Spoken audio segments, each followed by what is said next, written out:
23장 13절에서 33절 말씀 가지고 외식하는 자가 되지 말라라는 제목으로 함께 은혜 나누고자 합니다. 미국에는 아직도 현관문을 열쇠로 여는 경우가 많이 있지만 한국은 거의 예외 없이 다 번호키가 설치되어 있습니다. 열쇠를 여는 문이든지 번호키로 여는 문이든지 목적이 무엇입니까? 그것은 가족들이나 허용된 사람만 들어오고 나머지는 못 들어가게 막는 것입니다. 그래서 예수께서는 베드로에게 하나님 나라의 열쇠를 주신다고 한 것도 베드로에게 주신 것이 아니라 베드로와 같이 신앙 고백을 하는 모든 믿는 자들에게 하나님의 가족이니까 너희들은 열쇠를 하나씩 준다, 이런 뜻입니다. 그런데 오늘 말씀에는 어느 누구도 들어가지 못하게 막고 있는 율법학자와 바리새파 사람들이 등장합니다. 예수께서 말씀하신 7개의 저주 시리즈인데요. 정죄하기보다는, 저주라는 말은요, 화가 있다는 말은 정죄하기보다는 혹시나 회개할지도 모른다는 기대하는 마음으로 하시는 것입니다. 저주하신다는 말씀의 의미도 곧 멸망할 자들을 보며 통곡한다는 뜻이기 때문입니다. 예수께서는 아무도 하나님 나라에 들어가지 못하게 막고 있으면서 자기들도 안 들어가는 사람을 보고 안타까운 마음으로 통곡하듯 말씀하신 것이 오늘 말씀에 나온 7개의 저주 시리즈입니다. 이 말씀 보면서 우리는 어떻게 하면 오늘 본문에 나오는 율법학자들과 바리새파 사람들처럼 외식하는 자들이 되지 않고 하나님 보기에 진정으로 거룩한 자들이 돼서 하나님 나라의 문을 열어주는 자들이 될지 생각해 보도록 하겠습니다. 첫 번째로 13절에서 15절은 천국문을 닫고 제자들을 모아 지옥에 몰아넣는 사람들이 등장합니다. 첫 번째와 두 번째 저주 시리즈는 베드로를 대표로 하는 예수님의 제자들과 정반대의 모습입니다.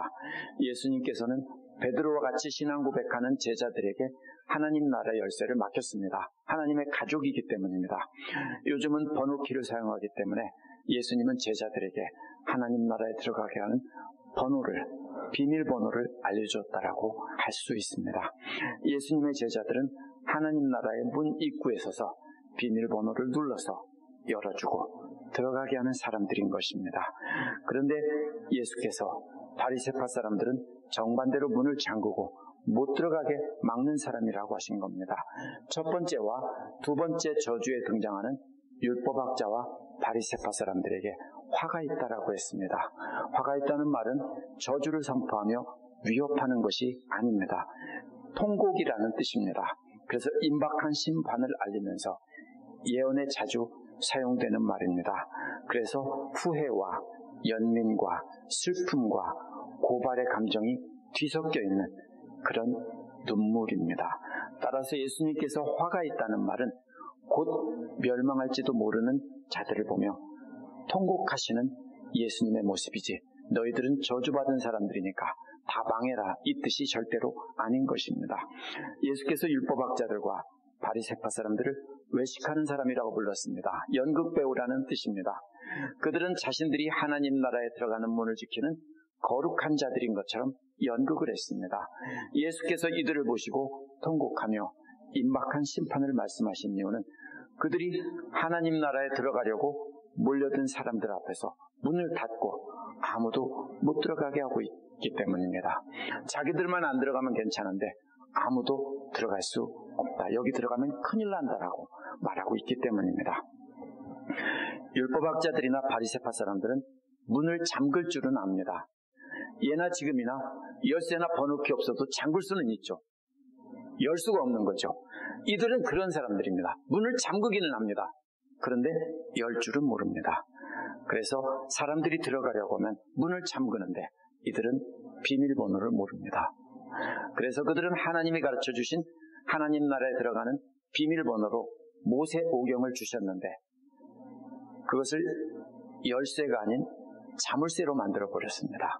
그래서 아무도 지킬 수 없는 수많은 구전율법을 개발해서 모세 오경에 10배, 20배 넘는, 제가 얼마큼인지 정확히 모릅니다. 엄청 많습니다. 율법을 개발해서 열쇠가 아닌 자물쇠로 만들어버렸습니다. 그래서 자기들은 겉으로는 지킨 척하면서 허점을 찾아 빠져나가도록 가르쳤습니다. 그래서 예수님께서 이들을 향해서 하늘나라의 문을 닫았다라고 한 것입니다.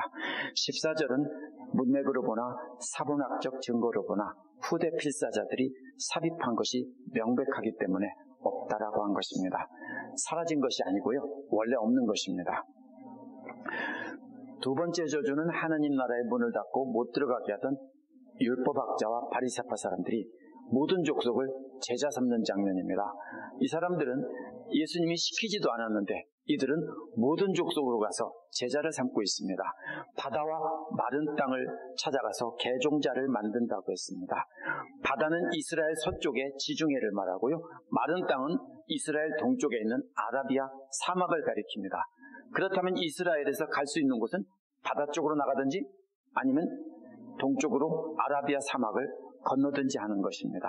그런데 그 모든 길을 험한 바닷길과 여행하기 힘든 사막길을 여행하는 열정적인 선교사가 되었다는 것입니다. 그래서 개종자를 만들려는 아주 열정적인 선교사가 됐습니다. 이들은 혹시나 먼 곳에 있는 사람들이 하나님 나라에 잘못 들어가서 멸망하면 어쩌나 하는 마음으로 못 들어가게 막은 것입니다. 이들은 그래서 바다를 건너고 마른 땅을 지나서 모든 사람들을 개종자로 만들려고 한 것입니다. 그런데 이들은 하나님의 사람들이 되게 하려는 것이 아니라 자기들의 사람이 되게 한 것입니다. 정말로 개종자들이 다른 사람들을 개종자로 만들려고 그렇게 열심히 노력한 것입니다. 제가 말하는 워드플레이를 잘 이해하셔야 됩니다. 그렇죠? 개종자들이 다른 사람들을 개종자로 만들려고 한 겁니다. 그런데요, 그렇게 개종자 하나를 얻으면요, 다른 사람들보다 2배나 더 열심히 지옥의 자식들을 만든다는 겁니다. 어떻게 하면 한 사람이라도 더 지옥에 쳐넣을까 고민하고, 자기들이 만든 제자들도 자기들처럼 그렇게 열정적인 선교사가 돼서 자기들보다 2배나 더 열정적으로 지옥으로 가는 길을 선포하는 전도자들로 만든다는 것입니다. 두 번째로, 하나님 앞에서 큰 것과 작은 것을 바꿔서 가르치는 인도자들입니다. 세 번째와 네 번째 저주, 나머지 저주들은 어떻게 하나님 나라의 문을 닫고 지옥으로 들어가는 문을 열고 하다가 밀어넣는지 구체적인 내용을 말씀하신 겁니다. 그래서 이 부분은 지옥복음의 선교사들인 바리새파 사람들이 어떻게 배나 지옥의 자식을 만드는지 구체적인 이들의 선교 전략을 설명한 것입니다. 그 비결은 첫째로 하나님 앞에서 작은 것과 큰 것을 바꿔 가르치는 겁니다. 큰 것은 안 지키도록 하고 작은 것만 지키도록 하는 것입니다. 세 번째 저주에서 율법학자들과 바리새파 사람들이라고 부르지 않고 대신 소경된 인도자들아 이렇게 부르셨습니다. 이들은 소경이기 때문에 어떤 것이 크고 중요한 것인지 구별하지 못한다는 겁니다. 두 눈을 뜨고 있는 사람은 두 눈으로 큰 것과 작은 것을 구별할 수 있습니다. 그러나 소경들은요, 범위가 자기 손으로 만져볼 수 있는 것까지만 식별할 수 있습니다. 거대한 빌딩을 손으로 만져보고 이게 어떤 것인지 알 수가 없습니다. 그래서 크고 중요한 것을 작고 소중한 것으로 바꿔서 가르쳤다는 겁니다. 장님이 코끼리 만지는다는 속담이 어쩌면 예수님의 이 말씀에서 나왔는지도 모르겠습니다. 예수께서는 율법학자들과 바리새파 사람들이 하나님의 법에 작고 사소한 것들만 만지작거리면서 그것을 알아내서 그것만 가르치고 큰 것은 안 가르친다는 뜻입니다. 이들이 소경인 이유는 훨씬 더 크고 중요한 성전을 두고 맹세하면 아무것도 아니라고 합니다. 그러나 성전 안에 있는 작은 금으로 된 장식물 두고 맹세하면 지켜야 된다고 가르칩니다. 이들은 소경이기 때문에 성전 건물은 손으로 만져서 알 수가 없지만 그래서 아무것도 아니라고 하는 겁니다. 대신 작은 금으로 된 그릇이나 장식물들은 손으로 만져보고 알 수 있기 때문에 매우 중요한 것이니까 그거를 두고 맹세하면 지켜야 한다고 한 것입니다. 그래서 예수께서는 이들을 어리석은 자들이고 소경이라고 부릅니다. 세번역은 어느 것이 더 중요하냐고 번역했지만 원어는 개역처럼 어느 것이 더 크냐라는 뜻입니다. 예수님은 작은 것과 큰 것을 비교하고 있습니다. 금이 크냐, 금을 거룩하게 하는 성전이 크냐 이런 뜻입니다. 성전 안에 있는 금보다 성전이 훨씬 큰 것입니다. 금은 성전에 속한 작고 사소한 것일 뿐입니다. 만약에 때려 부순다면 성전 안에 금을 때려 부수라고 하겠습니까? 성전 건물을 때려 부수라고 하겠습니까? 이렇게 보면 금방 알 수 있습니다. 이처럼 어리석은 소경인 율법학자와 바리새파 사람들이 잘못 가르치고 있는 또 다른 예는 제단을 두고 맹세하면 아무것도 아니지만 제단 위에 제물을 두고 맹세하면 지켜야 한다는 것입니다. 역시 제단은 아주 큽니다. 그러나 제단 위에 있는 제물은 만져보면 알 수 있는 것이죠. 그래서 소경들이기 때문에 제단 위에 제물을 만져보고 이것은 귀한 제물이니까 이걸 두고 맹세하면 지켜야 한다. 근데 제단은 만져봐도 뭔지 잘 모릅니다. 그래서 그것은 안 지켜도 된다. 이런 식으로 말합니다. 그래서 이들은 잘못 가르치고 있는 소경입니다. 제단을 두고 맹세한 것은 제단만 두고 맹세한 것이 아니라 제단과 그 위에 있는 제물을 두고 맹세한 것이라고 하십니다. 성전을 두고 맹세한 사람도 역시 성전만 두고 맹세한 게 아니라 성전 안에 계신 하나님을 두고 맹세한 것이라고 합니다. 하나 더 추가해서 말씀하신 것이 하늘에 두고 맹세한 사람은 하나님의 보좌와 그 위에 앉으신 하나님을 두고 맹세한 것이라고 했습니다. 이런 맹세는 거짓말을 감추고 속이려는 사기꾼들의 수작입니다. 계속해서 속이는 자들이 뭐라고 합니까? 네 말 못 믿겠어 그러자. 진짜야. 이번에는 내가 꼭 갚을게. 이게 거짓말. 아니면 내 손가락을 잘라. 그죠? 내 손가락에 장을 찢는다. 이런 식으로 말하는 거죠. 그것이 바로 이 사기꾼들의 거짓된 맹세의 목적입니다. 그래서 마태복음 5장 34절에서 37절에서는 예수님께서 아예 맹세하지 않는 것이 하나님의 참뜻이고 예면 예라고 하고 아니면 아니라고 하라고 하셨습니다. 베드로도 마태복음 26장에서 맹세하며 예수님을 모른다고 사람들을 속였습니다. 맹세는 항상 사람들을 속일 때 하는 것입니다. 그렇지 않으면 맹세할 필요가 없습니다.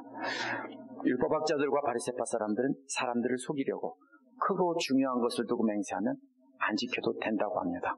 대부분 뭘 두고 맹세하냐면 크고 중요한 것을 두고 맹세합니다. 작고 사소한 것은 사실 있는지도 잘 모르는 경우가 많습니다.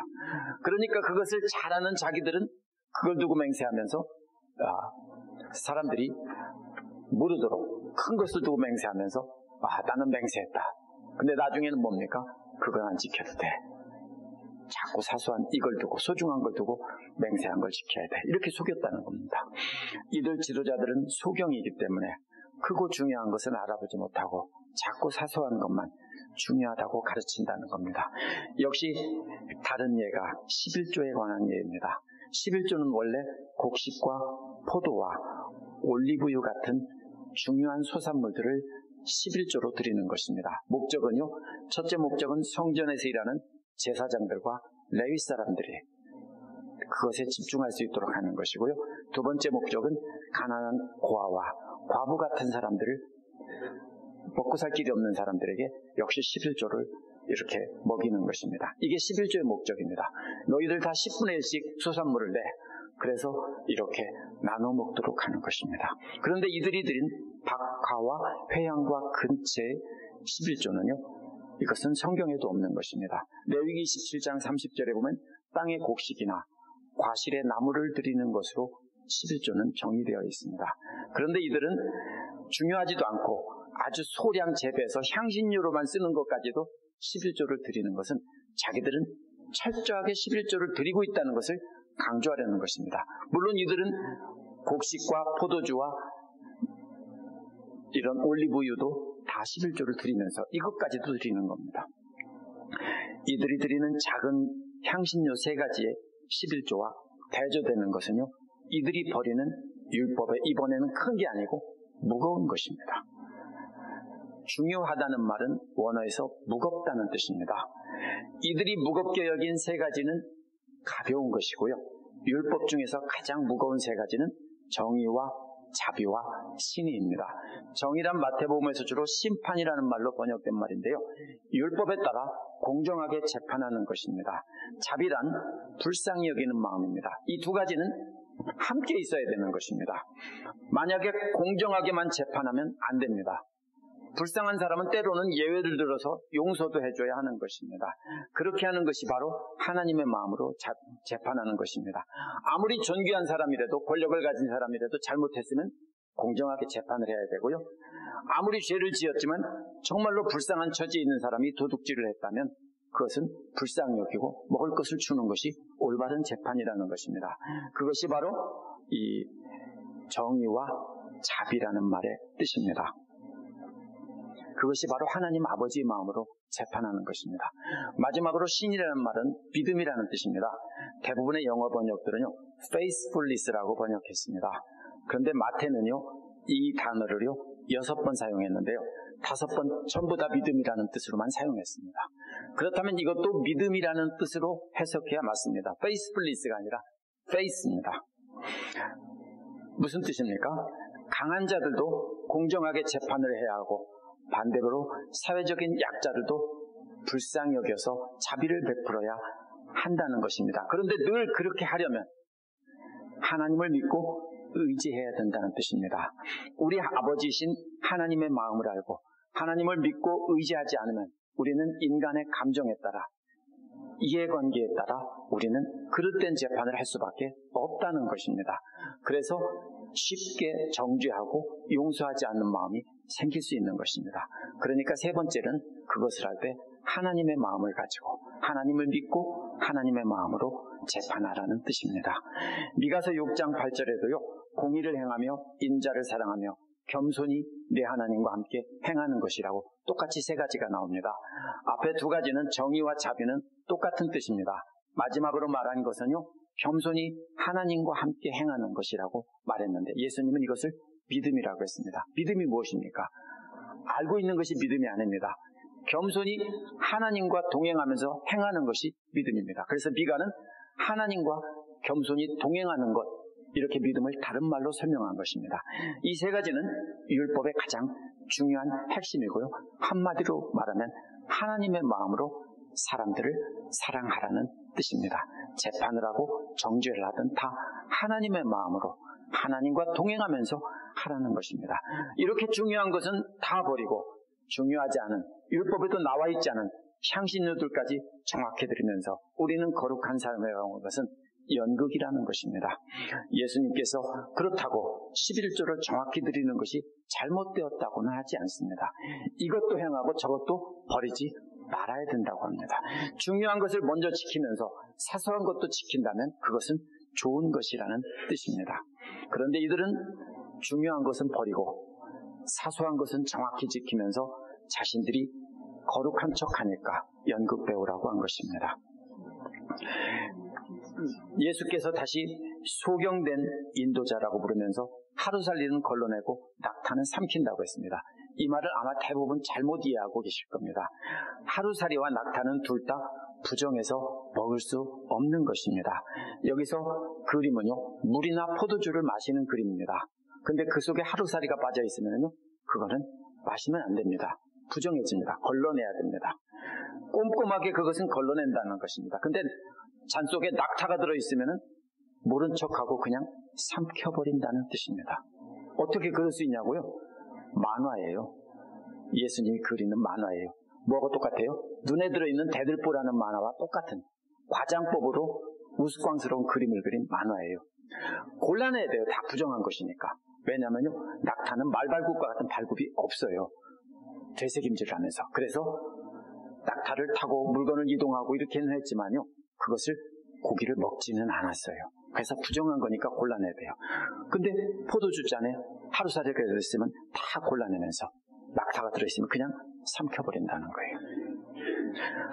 이게 무슨 뜻이냐면요, 이들이 소경인 척 했는데 예수님이 이들은 진짜 소경이 아니라는 것을 살짝 까발린 거예요. 소경이라면 어떻게 낙타는 못 보고 하루살이는 봐요? 바리새파 사람들이 율법을 해야 될 것과 하지 말아야 될 것을 구분해서 가르쳤어요. 박하와 회양과 근처에 11조를 드리는 것은 해야 될 것의 대표로 말씀하신 거예요. 그런데 율법에서 부정한 것들을 골라내는 그림은 하지 말아야 될 것을 말씀하신 겁니다. 그래서 율법은 크게 둘로 나눕니다. 바리새파 사람들은 해야 될 조항들과 하지 말아야 될 조항. 그런데 이들은 율법에서 하지 말아야 될, 예를 들어서 하루살이는 다 골라내면서 나는 부정한 것은 절대로 마시지 않는다라고 한다는 것입니다. 그런데 부정한 낙타가 들어있으면 사람들 안 보면 그냥 홀딱 마셔버린다는 겁니다. 낙타가 아주 작은 낙타인 것 같습니다. 세 번째로 25절에서 28절은 하나님 앞에서 안과 밖을 바꾸어서 가르치는 인도자들입니다. 지금까지 보면은 율법학자와 바리새파 사람들은 진짜 소경이기 때문에 큰 것과 작은 것을 구별 못한다라고 했습니다. 근데 25절에서 저주받을 율법학자와 바리새파 사람들이라고 하면서 진짜 소경이 아니라는 것을 까발립니다. 이들은 소경인 척했던 겁니다. 그래서 바깥쪽은 깨끗하지만 안은 더러운 것이 가득하다라고 하는 두 가지 비유가 나옵니다. 잔의 대접과 겉은 깨끗하게 닦는다는 겁니다. 소경이면 어떻게 잔의 겉은 깨끗하게 닦아요? 더러운 걸 어떻게 봐요? 근데 잔과 접시의 안쪽은 정말로 더러운 탐욕과 방탕이 가득 들어있는데 그냥 둔다는 겁니다. 이들을 소경이라고 했기에 사람들은 쟤들이 소경이라 그렇구나 하고서 예수님의 제자들은 불쌍히 여겼을 겁니다. 이해할 마음이 있었을 겁니다. 근데 이번에는 눈에 보이는 잔과 대접은 겉은 깨끗이 닦는데, 겉이라고 했으니까 이게 납작한 접시는 아니고 하나는 깊은 잔이고 하나는 이렇게 넓적한 대접인 것 같습니다. 껍데기는 잘 닦는다는 겁니다. 그러니까 진짜 소경 아니에요. 소경 척하는 연극 배우들인 거예요. 그러나 그 안에는 탐욕과 방종이 가득 들어있다고 했습니다. 탐욕이라는 말은요, 강도짓을 한다는 뜻이에요. 그래서 70인역 이사야 10장에서는 과부에게 토색하고라는 말에서 나오는데요, 과부의 재산을 강탈한다는 뜻이에요. 이 탐욕이라는 말은 힘이 약한 사람들의 재산을 강탈한다는 뜻입니다. 자신의 지위를 이용해서 힘없는 자들의 재산이나 물질을 빼앗는다는 뜻입니다. 방탕이나 방종으로 번역된 말은요, 성적인 부도덕을 가리키는 말입니다. 따라서 이들의 잔에는요, 이 탐욕이라는 포도주가 들어있고 이들의 대접에는 음행이라는 그런 간음이라는 부정한 고기가 들어있는 그림으로 말씀하시는 겁니다. 이렇게 가짜 소경임을 드러내신 후에 예수님께서 또다시 소경 바리새파 사람아라고 부르십니다. 가짜로 소경인 척하는 바리새파 사람이라고 조롱하시는 겁니다. 잔의 안쪽을 먼저 깨끗이 하면 그러면 잔 바깥은 저절로 깨끗해진다는 겁니다. 설거지할 때 어디를 깨끗이 합니까? 저는 안은 열심히 닦고 바깥은 대충 닦습니다. 바깥도 깨끗이 닦습니까? 물론 묻었으면 닦아야 되죠. 그죠? 안을 닦다 보면 밖은 저절로 깨끗해지기 마련입니다. 왜냐하면 바깥에는 특별한 것이 묻지 않았기 때문입니다. 그러면 깨끗한 그릇이 된다는 겁니다. 그래서 7번째 화가 있다는 말씀은요, 가짜로 소경인 척하는 율법학자와 바리새파 사람들을 연극 배우라고 다시 확정해서 말씀하십니다. 너희들은 하얗게 칠한 무덤과 같다는 겁니다. 바깥쪽은 아름다움으로 빛난다는 것입니다. 그런데 안쪽에는 죽은 사람들의 뼈와 온갖 더러운 것이 가득하다는 겁니다. 잔과 대접의 비유를 이번에는 좀 더 커다란 무덤으로 바꾸어서 비유한 것입니다. 너희들은 잔과 대접 같았는데 이번에는 회칠한 무덤과 같다는 것입니다. 당시 유대 사람들의 무덤은요, 바위에 뚫은 동굴입니다. 한국에서는 바위에 뚫고 동굴을 만들 수가 없습니다. 왜냐하면 화강암이기 때문에. 근데 이쪽에서는 석회암 계통이기 때문에요, 퇴적암 계통이기 때문에 잘 파집니다. 그래서 요르단 같은 데 가보면 뭐 있습니까? 바위에 건물을 새겨놓은 건축한 게 있죠. 한국에서는 불가능해요. 그런데 여기에서는 그게 가능합니다. 그래서 바위다가 굴을 뚫어서 무덤을 만듭니다. 그리고 돌로 막아놓는데요, 부자들은 앞에 막는 문을 아름답고 화려하게 장식해놓고 문의 둘레도 화려하게 꾸며놓고 하얗게 칠해놓고 대리석으로 만들고 이럽니다. 그래서 아름답게 보이게 합니다. 바깥쪽은 아름답게 장식을 하는데 안에는 온갖 썩은 시체들과 더러운 벌레들이 가득하다는 겁니다. 근데 혹시 모를 사람 있습니까?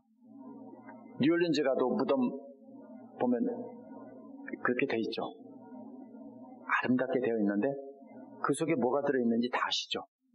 빌락시에도 그렇게 높게 되어 있는 무덤 좀 있는 것 같아요. 아무리 아름답게 집처럼 꾸미고 장식을 해도요, 사람들은 그 안에 무엇이 들어있는지 다 압니다. 예수님께서 비유로 말씀하신 초점은 겉을 아무리 아름답게 꾸며도 속은 더러움으로 가득 차 있다는 것을 금방 다 알 수 있다는 뜻입니다. 28절은 27절의 무덤의 비유와 똑같이 되어 있고요. 몇 단어만 바뀌어 있습니다. 그래서 무덤의 비유에 대한 해설입니다. 겉모습은 아름답게 보이게 했다는 말은 의롭게 보인다는 말로 바꿨습니다. 안에 죽은 자들의 뼈와 더러운 것이 가득하다는 말은 외식과 불법으로 바꿨습니다. 따라서 앞의 구절을 바로 설명한 것인데요. 의롭게 보이게 하고 외식과 불법으로 가득 차 있다는 겁니다. 그래서 스스로 의롭게 보이려고 겉을 꾸미지만 그 안에는 외식과 불법이 가득하다는 것입니다. 예수님께서 7번째 화가 있다고 하시면서 이들을 연극배우라고 또다시 말씀하시는데요. 그들은 예언자들의 무덤을 건축하고 의인들의 기념비를 꾸민다고 했습니다. 꾸민다는 말은 아름답게 장식한다는 말인데요. 영어로 화장한다는 말이 이 말에서 왔습니다. 무덤을 아름답게 화장한다는 겁니다. 비석을 아름답게 화장하고 무덤을 세운다는 겁니다. 이게 누구의 무덤입니까? 오래전에 죽은 예언자들과 바로 선지자들, 이들의 무덤입니다. 이들이 왜 죽었습니까? 예레미야나 이사야처럼 회개하라고 하나님 말씀을 전하다가 재수 없는 예언을 한다고 사람들에게 잡혀 죽은 것입니다. 누가 죽였습니까? 이스라엘의 지도자들이 죽였습니다. 그런데 이들은요, 그들의 무덤을 지어주고 기념비를 아름답게 화장하는데 가증한 연극이라는 것입니다. 그러면서 뭐라고 말합니까? 우리가 우리 조상 때에 태어났더라면 저희들이 예언자 피를 흘리는 일에 우리는 가담하지 않았을 것이다. 우리는 그 의인들과 같은 사람이기 때문에 우리가 그 시대에 태어났으면 우리는 아마도 돌에 맞아 죽었을 것이다. 이런 뜻입니다. 우리는 그런 조상들과는 다르다며 꼬리 자르기를 하는 모습입니다. 그래서 그들은 예언자들의 무덤을 건축하고 기념비를 아름답게 장식하는 겁니다. 그런데 그렇게 하는 것은 결과적으로 너희가 너희 자신을 예언자들을 죽인 자들의 자손이라는 것을 스스로 증명하는 것이라고 했습니다. 그들이 조상 때 태어났더라면 안 그랬을 것이라고 했는데 실제로 어떻게 하고 있습니까?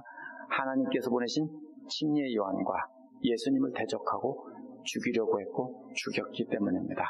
그들은 나중에 하나님 말씀을 증언하던 스데반도 돌로 쳐 죽였습니다. 지휘한 사람이 누굽니까? 바울입니다. 그들은 그들의 시대에 하나님이 보낸 자들을 거부하고 마귀 새끼들이라고 돌로 쳐 죽였습니다. 그러면서 뭐라고 말합니까? 우리가 조상 때에 태어났더라면 우리는 안 그랬을 거야 라고 한다는 겁니다. 그래서 예수님이 뭐라고 말합니까? 너희 조상들의 분량을 마저 채우라. 너희 조상들이 짓던 그 죄악들을, 자네의 죄악을 피를 채우는 모습인데 아직 꽉 차지 않았다는 겁니다. 너희들이 마저 행해서 마저 꽉 채우라는 것입니다. 무슨 뜻입니까?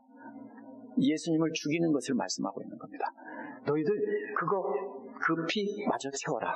너희들 나까지도 죽이려고 하지 마저 죽여서 마저 채워라. 이런 뜻입니다.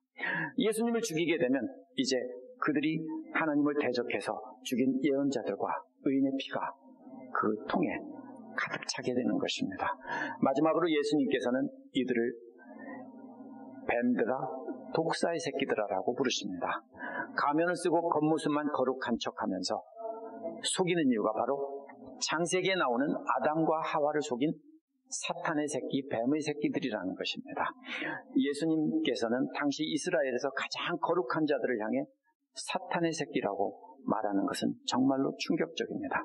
그러면서 너희가 어떻게 지옥의 심판으로부터 도망가겠느냐라고 하셨습니다. 절대로 도망갈 수 없다는 겁니다. 하나님께서 이들을 거부하셨기 때문에 하나도 도망가지 못하게 다 지옥에 쳐넣는다는 것입니다.